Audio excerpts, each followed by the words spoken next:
නිවනින් අපිව ඈත් කරලා මේ සසරට බැඳලා තියෙන සංයෝජන තියෙනවා 10ක්.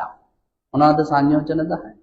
සක්කාය දිට්ඨි විචිකිච්ඡා, සීලබ්බත පරාමාස, කාමරාග පටිඝ, රූපරාග අරූපරාග, මාන උද්ධච්ච, අවිජ්ජා 10ක්.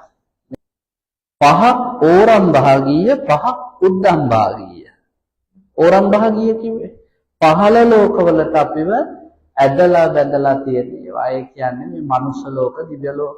ඒවට ඇදලා බැඳලා තියන්නේ ඔන්න ඔය කියන සංයෝජන. ඔය නිසා තමයි අපි සසරේ නැවත නැවත ඉපදී මෙරි යන්නේ. ඊළඟ පහට කියන උද්දම් භාගීය ඉහළ ලෝක වලට. ඒ කියන්නේ සුද්ධාවාස බ්‍රහ්ම තලවලට බැඳලා තියෙන සංයෝජන පහයි.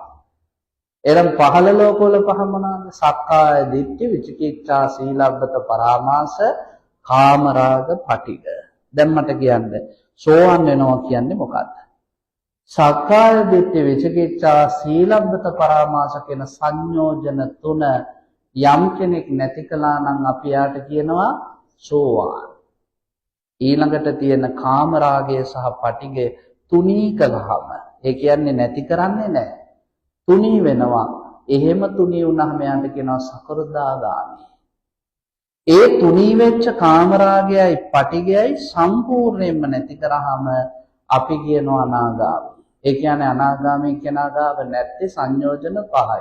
ඕරම් භාගීය සංයෝජනය පහළ ලෝක වලින් නිදහස් වුණා. දැන් අනාගාමී නම් ඊළඟට යා උපදින්නේ කොහෙද? ඉහළ ලෝකේ. ඒකට බැඳලා තියෙන සංයෝජන තමයි එතකොට යා ගාව තියෙන්නේ. මෙන්න මේ සංයෝජන පහෙන් පස්වෙනි එක තමයි පටිඝ, කේන්තිය. වෛරය, ක්‍රෝධය, කෝපය. ඉතින් ඒක දුරු කරා කියන්නේ කොහොමත් අනාගාමීම තමයි. බුදුහාමුදුරුවෝ ඒකයි කියන්නේ ක්‍රෝධය සම්පූර්ණයෙන්ම දුරු කරන්න. එතකොට අනාගාමී වෙන්න පුළුවන්.